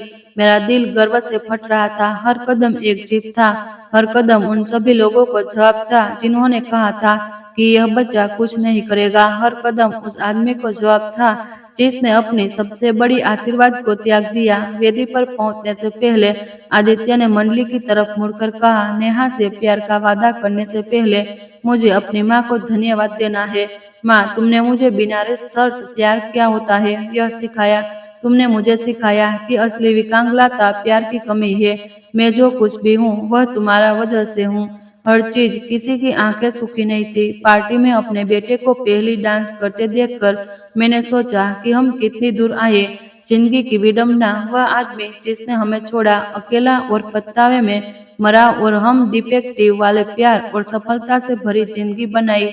आज मेरी 63 साल की उम्र में मैं तुमसे कहती हूँ, हर आंसू इसके लायक था। और अगर मैं समय में वापस जा सकती तो मुझे कुछ नहीं बदलती, क्योंकि हर चुनौती ने असाधारण आदमी को बनाया जो मेरा बेटा है। लेकिन इससे पहले कि मैं अपनी कहानी खत्म करूं, तुम्हें कुछ महत्वपूर्ण बातें बतानी है, कुछ सबक जो मैंने इस यात्रा में सीखी। जीवन का पहला सबक, कभी किसी को उनकी बाहरी दिखावट या डायग्नोसिस से परिभाषित मत करो। आदित्य को डाउन सिंड्रोम है, लेकिन यह वह नहीं है जो वह है। वह एक शानदार डॉक्टर है, एक प्यार करने वाला बेटा है, एक अच्छा इंसान है। सिंड्रोम सिर्फ उसके डीएनए का एक हिस्सा है, उसकी आत्मा का नहीं। दूसरा सबक, एक माँ की ताकत अविश्वसनीय है। जब दुनिया ने मुझे कहा कि मैं हार मान लूं, कि यह बहुत मुश्किल है, कि मेरा बेटा कभी कुछ नहीं करेगा, मैंने उन आवाजों को बंद कर दिया और अपने दिल को सुना। मैं वह नहीं हूँ जो मैं करना चाहती थी, मैं वह हूँ जो मुझे करना था, और उसी ताकत ने हमें बचाया। तीसरा सबक, प्यार और त्याग असली विरासत है। रजत के पास पैसा था, हैसियत थी, सब कुछ था, लेकिन उसके पास प्यार नहीं था। और अंत में वह जो मायने रखता है वह नहीं है जो तुम देते हो, बल्कि तुम कैसे प्यार करते हो। मेरे पास कभी पैसा नहीं था, लेकिन मेरे पास प्यार था, और वह प्यार ही था जिसने एक डॉक्टर बनाया। चौथा सबक, कभी किसी को तुम्हें बताने मत दो कि तुम क्या कर सकते हो या नहीं। लोगों ने कहा आदित्य कभी नहीं बोलेगा, उसने बोला। लोगों ने कहा वह कभी स्कूल नहीं जा पाएगा, वह गया। लोगों ने कहा वह कभी डॉक्टर नहीं बन सकता, वह बना। और सबसे अच्छा में से एक, दूसरी की सीमाएं मत मानो, अपनी खुद की सीमाएं बनाओ। पांचवा सबक, माफी जरूरी है, लेकिन सीमाएं भी। मैंने रजत को माफ नहीं किया, लेकिन मैंने उस पर नफरत रखना भी बंद कर दिया। मैंने उसे अप्रासंगिक बना दिया, और वह सबसे शक्तिशाली बात है जो तुम कर सकते हो। उन लोगों को अपनी जिंदगी में जगह ना देना जिन्होंने तुम्हें चोट पहुंचाई। छठा सबक, शिक्षा और जल्दी उत्तेजना सब कुछ बदल देती है। अगर मैंने आदित्य के साथ थेरेपी नहीं की होती, अगर मैंने उसे प्रोत्साहित नहीं किया होता, अगर मैंने उसकी शिक्षा के लिए नहीं लड़ी होती, तो शायद उसका जीवन अलग होता। स्पेशल नीड्स वाले बच्चों को 2 गुना निवेश चाहिए, 2 गुना प्यार चाहिए, 2 गुना मेहनत चाहिए, लेकिन परिणाम वे अमूल्य है। सातवां सबक, तुम अकेले नहीं हो। जब मैं सबसे ज्यादा हारी हुई महसूस कर रही थी, छोटी मदद आई। एक दयालु नर्स, एक समझदार प्रिंसिपल, एक समर्पित डॉक्टर। मदद मांगने से मत डरो, सपोर्ट ग्रुप ढूंढो, ऐसे लोग ढूंढो जो समझते हैं तुम्हें अकेले यह सब करने की जरूरत नहीं है। आठवां सबक, हर बच्चे की अपनी समय रेखा होती है। आदित्य ने दूसरों से बाद में बोलना शुरू किया, बाद में चलना शुरू किया, लेकिन उससे शुरू किया। तुलना मत करो, अपने बच्चे के साथ धैर्य रखो, हर छोटी प्रगति मनाओ, हर माँ, हर कदम, हर मुस्कान, वे सब जीत है। नौवां सबक, अपने स्वास्थ्य की देखभाल करो। मैं इतना काम करती रही, मैं बीमार पड़ गई। अगर आदित्य ने मुझे मजबूर नहीं किया होता तो शायद आज मैं उसकी शादी नहीं देख पाती। तुम किसी की देखभाल नहीं कर सकते अगर तुम खुद टूट जाओ। थोड़ा आराम करो, खाओ, डॉक्टर के पास जाओ। 10वां और आखिरी सबक, प्यार हमेशा जीतता है, हमेशा, चाहे कितना भी मुश्किल क्यों ना हो, चाहे कितना भी दर्द क्यों ना हो। प्यार रास्ता ढूंढ लेता है। रजत के पास सब कुछ था, लेकिन प्यार नहीं था, और वह खाली मरा। हमारे पास कुछ नहीं था, लेकिन प्यार था, और हमने सब कुछ बना लिया। आज जैसे मैं अपनी छोटी बालकनी में खड़ी होती हूँ, मलाड की सुबह की आवाजें सुनती हुए पीछे मुड़कर देखती हूँ और मुस्कुराती हूँ। वह 28 साल की लड़की जो घबराई हुई थी, खोई हुई थी, अकेली थी, वह एक योद्धा बन गई। वह बच्चा जिसे दुनिया ने डिफेक्टिव कहा, वह एक उपचारक बन गया। आदित्य अब अपने जीवन में है, नेहा के साथ उनके सपनों का पीछा करते हुए, और मैं शांति में हूँ। मैं जानती हूँ कि मैंने अपना काम अच्छी तरह किया। मैंने न केवल एक छोटे बच्चे को जीवित रखा, मैंने एक ऐसे इंसान को बनाया जो दुनिया को बदल रहा है। हर बुधवार मैं अस्पताल जाती हूँ जहाँ मैंने एक सपोर्ट ग्रुप शुरू किया है स्पेशल नीड्स वाले बच्चों की माताओं के लिए। मैं उन्हें अपनी कहानी बताती हूँ, मैं उन्हें आशा देती हूँ, मैं उन्हें बताती हूँ कि हाँ यह मुश्किल है, हाँ तुम रोओगी, हाँ तुम थकोगी, लेकिन हाँ यह इसके लायक है। तुम्हारा बच्चा अद्भुत चीजें कर सकता है, हाँ प्यार जीतेगा। और अब वे माताएं आशा खोती हुई दिखती है। मैं उन्हें आदित्य की एक तस्वीर दिखाती हूँ, अपने सफेद कोट में बच्चों को देखते हुए मुस्कुराते हुए, और मैं कहती हूँ यह मेरा बेटा है, उसे डाउन सिंड्रोम है और वह जीवन बचाता है। और उनकी आंखों में मैं वही देखती हूँ जो मैंने 18 साल पहले महसूस किया था, आशा। कभी कभी मैं सोचती हूँ कि क्या होता अगर रजत रुका होता, क्या आदित्य अभी भी इतना शानदार होता, शायद। लेकिन शायद उनकी रोशनी धीमी हो जाती, शायद रजत के पूर्वाग्रह, उसकी शर्म, उसका गुस्सा धीरे धीरे मेरे बेटे को तोड़ देता। इसलिए अजीब तरीके से मैं आभारी हूँ, उसके छोड़ने से हम उड़ने की जगह मिली। पिछले महीने आदित्य और नेहा ने मुझे बताया कि वे एक बच्चे की उम्मीद कर रहे हैं। मैं दादी बनने वाली हूँ। जब आदित्य ने खबर दी, उसने मुझसे पूछा, माँ अगर बच्चे को भी डाउन सिंड्रोम है तो क्या तुम्हें बुरा लगेगा? मैंने उसका चेहरा अपने हाथों में लिया और कहा, मेरे बेटा, अगर तुम्हारा बच्चा तुम्हारे जितना आधा भी अद्भुत है तो वह एक आशीर्वाद होगा। सिंड्रोम हो या ना हो, उसकी आंखों में आंसू आ गए। वह अभी भी वह छोटा लड़का है जो अपनी माँ की मंजूरी चाहता है। वह अभी भी मेरा बच्चा है। और अब जैसे मैं इन कहानी को खत्म करती हूँ, मैं तुमसे कुछ मांगना चाहती हूँ। अगर यह कहानी तुम्हारे दिल को छू गई, अगर तुमने कुछ सीखा, अगर तुमने महसूस किया, तो कृपया करके लाइक बटन दबा दो। यह मुझे बताता है कि यह कहानियाँ मायने रखती है। कमेंट में मुझे बताओ कि तुम किस शहर से हो, मुझे बताओ।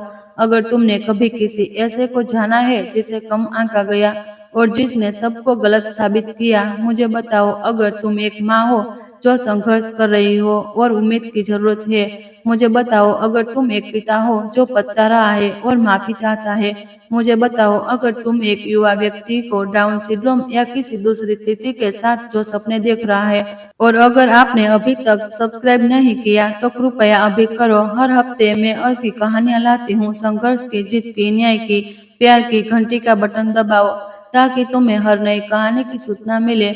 और अगर तुम चैनल को और सपोर्ट करना चाहते हो तो मेंबर बन जाओ। हर एक का प्यार और सपोर्ट मेरे दिल में है।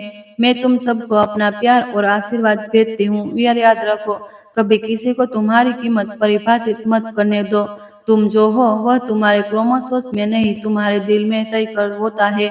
तुम जो कर सकते हो वह दूसरों की राय से नहीं, तुम्हारी मेहनत से तय होता है। और सबसे महत्वपूर्ण, प्यार हमेशा हमेशा हमेशा रास्ता ढूंढ लेता है।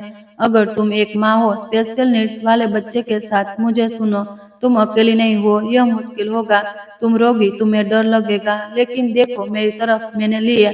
और अगर मैं कर सकती हूँ, वह 28 साल की लड़की जिसके पास कुछ नहीं था, कोई नहीं था, तो तुम भी कर सकती हो। तुम्हारा बच्चा दुनिया को बदल सकता है। उन्हें मौका दो, अपने ऊपर विश्वास रखो और कभी कभी हार मत मानो। मेरे प्यारे दर्शकों, आज की कहानी यह खत्म होती है, लेकिन असली कहानी, आदित्य की कहानी अभी जारी है। वह हर दिन बच्चों को बचाता है, वह हर दिन लोगों को प्रेरित करता है, वह हर दिन साबित करता है कि कुछ भी असंभव नहीं है। और मैं बस एक गर्वित माँ हूँ जो देखती हूँ और सोचती है, यह सब इसके लायक था। हर आंसू, हर दर्द, हर तकलीफ, क्योंकि अंत में प्यार जीता। धन्यवाद मुझे सुनने के लिए, धन्यवाद मेरी कहानी साझा करने के लिए। अगली कहानी में मिलते हैं, तब तक अपना और अपने प्रियजनों का ख्याल रखो। और याद रखो, तुम जितना सोचते हो उससे कहीं ज्यादा मजबूत हो। नमस्ते।